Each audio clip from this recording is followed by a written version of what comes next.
Welcome back to Majority Rules. I'm Lauren Leader, and I am back for another episode in a very packed, busy news week. There's so much going on that I actually wasn't even sure where I wanted to start today.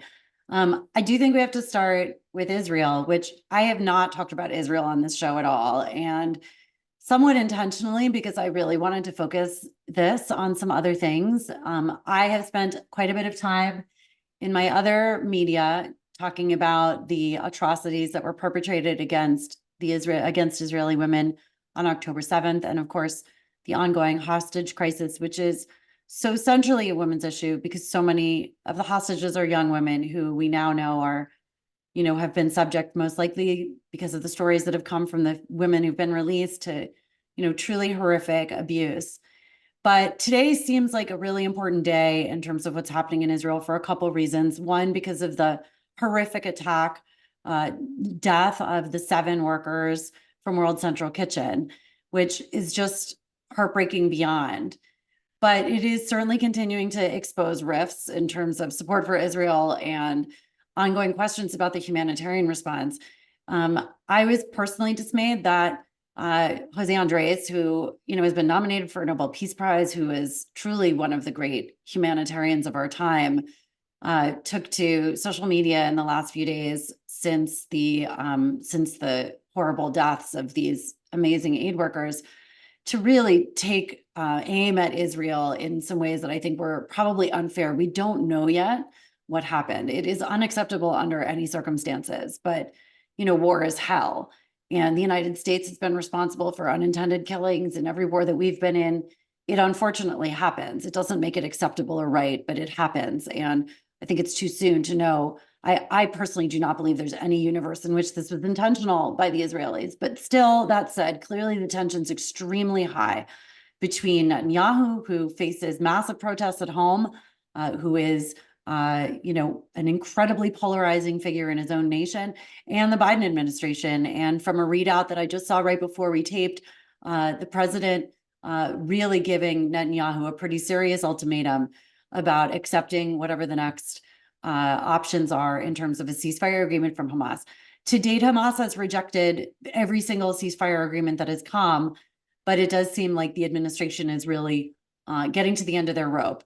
And obviously there are political realities around that here too, as Biden faces his reelect and is facing backlash among young voters and Muslim Americans. There was a really interesting piece in the Washington Post that the administration tried to host a Ramadan dinner and Muslim leaders declined. They couldn't fill the room because so many Muslim leaders refused to be seen, or at least refused to come to the White House under the current circumstances. So, as a Jewish American, it is all incredibly painful for me. I am terribly pained by the attacks on Israel, by the rampant anti-Semitism that we have seen everywhere. And I, like so many others, want to see this come to a close. But that has to start with the release of the hostages and accountability for the horrific attacks on the women, children, and elderly people who were abducted on October 8th to October 7th. So obviously much more there. It is an impossibly complicated and difficult situation.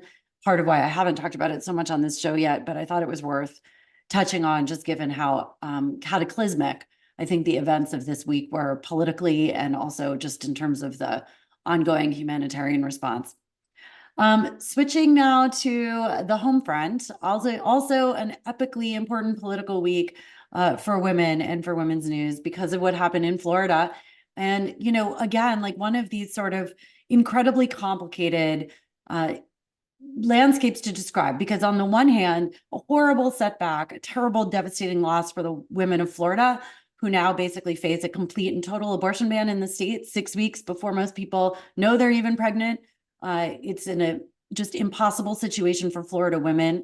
But then at the same time, this sort of political victory that abortion rights will be on the ballot this fall, which, as we've seen everywhere around the country, has been a game changer, that voters do come out, even in red states and purple states, to support abortion rights. And so for that and other reasons, the Biden administration is optimistic that they might be able to win Florida. I've been thinking a lot about the abortion ban in Florida because some of you know that I'm an adoptive parent. 2 of my children were born in Florida, and I have very complicated feelings about it.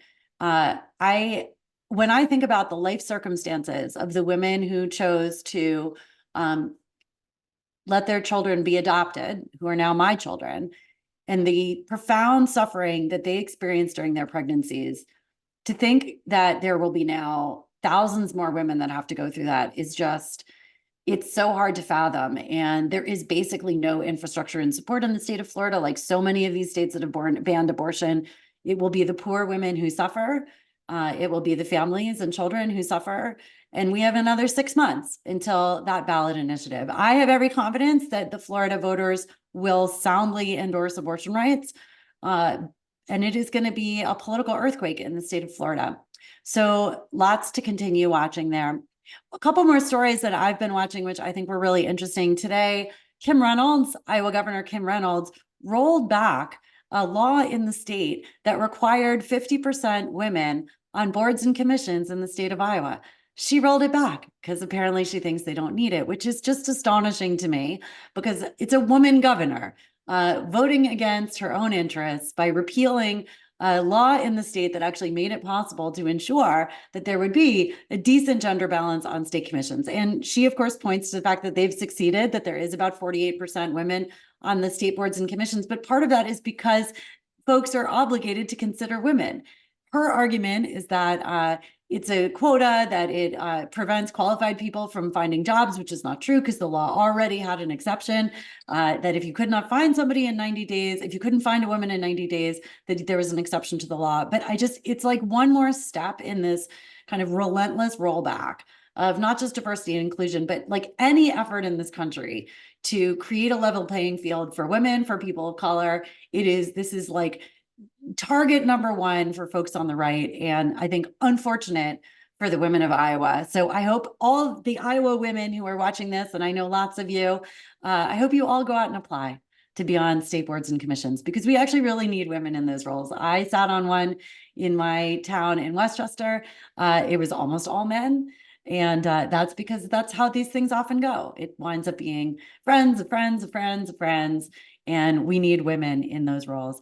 Another really, I think, fascinating and important story from gender politics land this week is a woman in Florida who is suing because she was arrested and accused of murder for having induced her abortion. I think we're going to see more cases like this. And of course, we had the mifepristone argument in front of the Supreme Court last week, which we talked about on last week's episode. So this will continue to be the topic. And I continue to say that it is the most important topic in the election in 2024. James Carville disagrees with me. He's apparently tired of everyone talking about this, but I'm tired of hearing James Carville opine on why he thinks that lady politics is like too much attention. I clearly disagree with my colleague on that one. So on that front, it is an election year, and I was really excited to have my next guest on the show because there are very few people who I can think of who have done more in the electoral space to try to dismantle the barriers that keep women out of politics than my friend Liuba Shirley, who is the founder of Vote Mama. And if you don't know Liuba, she also ran for Congress in New York on Long Island, came very close to winning in a very difficult year, and came to her experience around the obstacles facing women when they run very personally because she had babies while she was running for office. So Liuba is a great friend. And I have to just say, Liuba, before I have you launch into all the things that I know you so brilliantly talk about, I got to just give a shout out to what Liuba did for me, because I haven't really talked about it on the show yet, but I just finished a 4-year term as an elected official in my town in Westchester County, New York. I was a councilwoman. I got onto the council when there were no women on the town board. And the reason why I'm so indebted to Liuba is because Vote Mama endorsed me. And there were a couple things that Vote Mama did that changed the course of my life. One is that they gave me money at a very important time. But more importantly, although in politics, you can't say it's more than nothing. Nothing's really more important than money in politics. But as importantly, Liuba gave me a mentor. And in my case, my mentor for my campaign was now governor of the state of New York, Kathy Hochul, who many of you know is my very close friend and mentor. And much of that, the depth, this sort of depth of our relationship was really formed when I ran for office and she came out to support me. So, and now I am an advisor to Governor Hochul, and we'll be doing some work with Liuba in that capacity. So, Liuba Shirley, thank you for being here. Welcome to Majority Rules. Thank you so much for having me. And you were one of our very first endorsed candidates, by the way. Oh, It was so our that was first 2019, right? Is that 2019? 2019. Pre-pandemic, before times. Pre-pandemic, the year that we launched, you were in our very first class. Well, I feel very special, and it really did change the course of my life. And it was an extraordinary, just extraordinary. And so when I ran for office, I had my youngest was like 2, and my middle was, what is she, 10? And I rang doors by like pushing them in strollers up hills on really hot days. And one of the sort of revelations that you had, which changed the course of your life and your career, was about that very thing, that when you ran for Congress, you discovered that you couldn't use your campaign funds to pay for childcare. So catch people up on what you did, because it was so extraordinary that you took this like moment of personal hardship and turned it into something that wound up changing the landscape of American politics for thousands and thousands of other women who will and have run for office. Yeah, it's funny when you just mentioned knocking on doors. I had a flashback to a July day when I was out knocking on doors and I had Nicholas in the baby wrap and Mila was with me. And it was the middle of the afternoon. It was so hot. You know, when you have like a baby stuck to you with sweat. And I lost his shoe. And I remember finding like a shady spot in somebody's yard and just like sitting down and taking a break. And remembering that feeling of being exhausted, but having no other choice because I didn't have childcare and I needed to knock doors. So I ran in 2018. Mila and Nicholas were only two, no, 1 and 3, Oh my which God. is mind-boggling because my baby now is almost 4 and I still think of him as so little, but Nicholas was so much younger. So they were 1 and 3. And about 6 months into the campaign, I realized it was completely unsustainable to continue the schedule that I was, keeping without childcare. My mom was teaching still at the time, so she would come home at 3:30 and she'd watch them then. But I had them all day with me on the campaign trail, and running for Congress is basically 24/7. So you do need childcare, but when you give up your salary to run for office, if you're not independently wealthy, it's really difficult to also pick up the cost of childcare. My husband and I were trying to make ends meet with our 2 children on just his salary, and you run for a year to 2 years of your Yeah. life. Most people who are not independently wealthy cannot afford to do that, which And is why. by the way, Luba, so few people know that piece of it. So whenever I talk to people, because as you know, like I certainly hope that I'll run for office again. And there have been a bunch of races that I wanted to do that I could not afford to run in. And people always ask me, well, why? And the reason is what isn't obvious to a lot of people, which is that you do run, especially if it's a congressional race or a big race, you're running for a year to 2 years. Mhm. And that is basically, that has to be your full-time job or you won't win. And no one pays you to run for office. And so, like, that is one of the biggest kind of holes in the political system right now, which is that if you don't have somebody supporting you financially, like, you just can't do it. You literally make no money. It is, people really don't know that. And it's interesting because it's the longest job interview you will ever have. It's Mm, 2 years of working at least 18 hours a day with no salary. You cannot mm, run a congressional campaign. You really can't even run a state campaign if you're working. If you're working full-time, if you're working part-time, it's yeah. really difficult to run a successful campaign. And you technically can pay yourself a salary. We're actually working with the FEC to change that. We just got a ruling, which I can tell you about in a little bit. Oh, But yeah. I want to hear about that. very much looked down upon before we got this last rule changed. And actually just had an op-ed come out with one of the commissioners, Commissioner Broussard, about the rule change, which is also a complete game changer for anyone who's running for federal office. But before, it was always looked down upon and you had to take less money as a salary than you earned in the previous year. So if you were a student, if you were a caregiver, if you had had a baby, if you were sick for any reason, you didn't have a salary the year before, you weren't even eligible to take a salary. And it was Mm, always considered political suicide. So there's this misconception that you get wealthy once you get into office. The reality is it's the wealthy who can actually run and get into office. You don't mm, get wealthy because you get elected. You're elected because you're wealthy. yeah. And so we miss out on this voice of working people across the country who actually understand how all of these policies affect us on a daily basis. So So you had this childcare revelation. And yes, then I only know a couple pieces of it, which is like I kind of got the fast forward to Hillary Clinton, FEC, win. But I feel sure there was a lot in between. So, like, how did it happen that then you came to realize that like the infrastructure of campaign law like had to change because the only way that you were going to be able to run is if you could use some campaign funds to pay for childcare, and obviously you knew you couldn't possibly have been alone in that. Exactly. So I put a request in to the Federal Election Commission a few months into my campaign, and everyone said it was nuts. My campaign manager was the only person who supported this request. Everyone said it was political suicide. You're going to be attacked for being a woman and a mom, and how can you do this? Wow. You can use your campaign funds on a lot of things. You can use them to buy a car in some states. You can use it to pay for gala tickets. You can use it to And buy if you're George Santos, you use it for for Botox. anything. Exactly. Then But you you're can maybe use going it. to jail. But anyway, I digress. Yes, for childcare. And it needed to change. So I put this request in, and to my shock, my campaign manager called me one day and she says, Liuba Gretchen Shirley, sit down. And I swear to God, I thought I had done something terrible and was about to get yelled at. And she said, Secretary Clinton wrote a letter in support of this request. And then 25 members of Congress wrote in support. And we went down to DC, and I was expecting to answer all of these questions and to be grilled. And it was a unanimous bipartisan decision. And it Wow. changed the way that parents run for office in this country. And we just released a report on this actually in January. We have now hit the 1 million mark. So more than $1 million of campaign funds have been spent on childcare. That's moms, Wow. dads, Democrats, and Republicans. And it's a game changer in who actually gets to step up and How run. did Hillary hear about it? Did you contact her? How did she know that this was even a thing? I didn't contact her. I don't know. I Oh, actually that's so never asked her interesting. that. I don't know how she heard about that.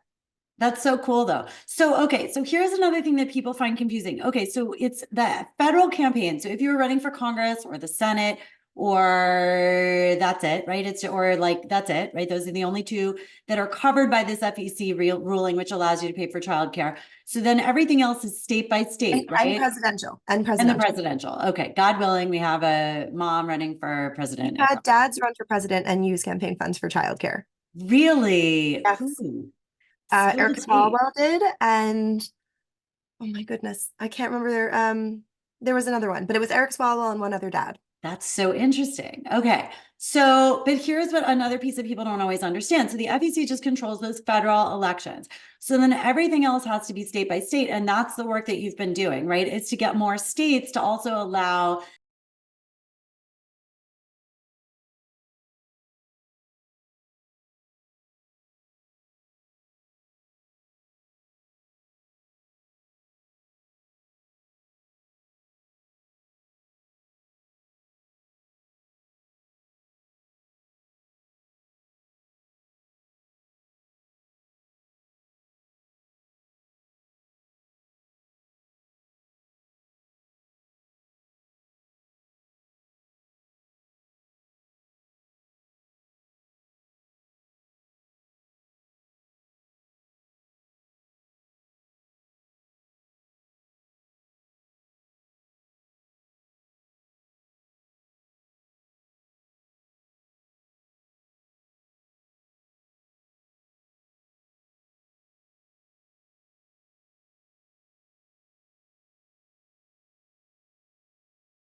But what else have you been thinking about in terms of your agenda at Vote Mama?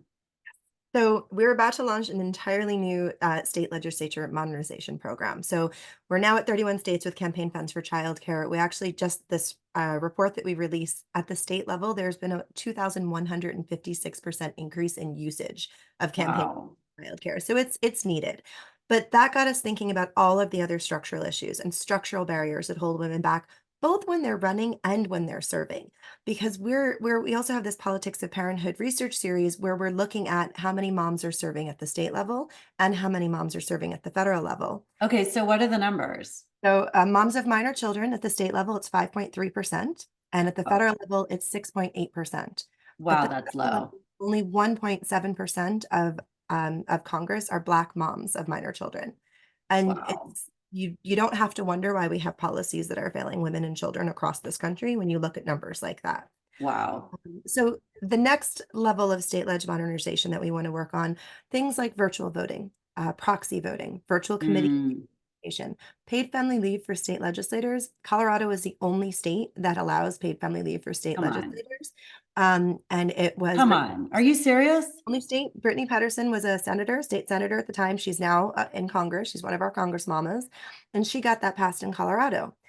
Having things like on-site childcare, a Oh, childcare reimbursement, and eventually the level of salary, because I cannot tell you, we're now looking at attrition rates. There are so many moms who work their butts off, got into office, they're doing really great work, and they realize it's not sustainable. And this is another thing that most people don't know. Only 4 states are considered to pay a livable wage to their state legislators. The majority what? of states, only 4. There are some states where they get paid literally $0. Some states that get paid $100 per session, some Right. 7,000, 17,000, 13,000. That's more childcare is for one child is more expensive than a state legislative salary. So again, we've now heard of so many moms of minor children who are now stepping back from their state seats to run and successfully win city council seats, mayoral seats, because one, it's a livable wage, they're paid a real salary, and two, they're close to home and can be with their children. Because the problem with Wow. state legislative seats are you're getting paid practically nothing. You're traveling back and forth constantly, and they don't have things like on-site childcare. So now you don't have to just figure out childcare in one location. You now have to figure out childcare in 2 locations. Wow. Really, Luba, that's so fascinating. I mean, listen, I do this for a living. Like I work in politics and women in politics for a living, and I did not know those statistics. I had no idea that it was only 5% of state ledges that have living wages. That is crazy. I mean, I knew that states like Texas were like particularly screwed up because they have these crazy, it's like they get paid $800 for the session or whatever. And again, it's like a huge state and you're traveling so far from home. And you see what comes out of some of these state legislatures. And then I've been really interested in how many. This is so interesting because I've been talking a lot on Morning Joe and other shows about how few state leg seats actually get competitive races. That in Florida, for instance, which has, the Republican supermajority that just passed this insane 6-week ban, in Texas and a bunch of other states, you have 30 to 40% of the state legislatures seats that run unopposed every cycle. Like nobody's even running for these seats. yep. And now I guess that in some ways, I mean, I always thought it was really primarily because of the gerrymandering issue, which I'm sure is part of it. But like, who can blame anyone for not wanting to run for these jobs if they're unpaid? And it's just that's so interesting. I feel like this is so underreported. It's so underreported. That's one of the things that we're working on is just a narrative shift because so many people don't understand what most people don't know who their state senator or state assembly person is. Most people Sure. don't know what they do. Well, most people don't even know who their member of Congress is either, by the way. They don't know anyone who represents them.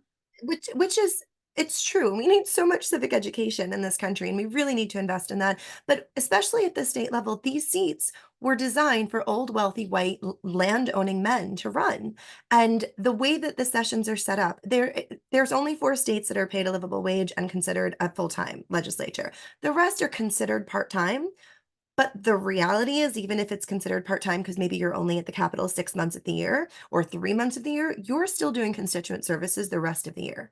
So you're working round the clock. And Mhm. yet at the same time, all of these people who are not independently wealthy have to have additional outside income to support their families. So it's really difficult to convince. Yes, gerrymandering is a really big problem, but it's also really difficult to convince people who are not independently wealthy to run for state seats. Wow. So fascinating. All right, Luba. So we've got 5% moms in the state ledge and 6% in Congress. This does seem like nowhere to go but up. It was only 5% of moms in Congress, moms of minor children, by the way, when I started Vote Mama. So we're Who came in that bumped you up to 6%? a number of them. I could have to give All you the whole right. list, but it's it's slowly but surely changing. I think the biggest thing that changed for me, and somebody asked me when I first started Vote Mom, and they said, what number do you reach? What number do you need to reach to feel successful? And I said, it's really not about how many moms we get elected. It's about changing the narrative. When a woman with young children runs for Congress or state seat or frankly any seat, the first question is always, who will watch your kids while you campaign? I want the first question to be, why are you running and how can I help? Because Mm, that's the reality. You want something done, you give it to a busy mom. Moms always run for office. We've now endorsed over 500 moms. Vote mm, Mom has been around for 5 years. This year, we've endorsed over 500 moms. And every single one of those moms had one particular story that made them decide to run for office. It wasn't the title, it wasn't the power, it wasn't the money, certainly. It was that they wanted to fix something, and that they yep, reached out to their representatives and didn't get either help or even an answer and decided that they should run. yep. It is. They need to change. Anger is a very motivating political force and a very constructive one.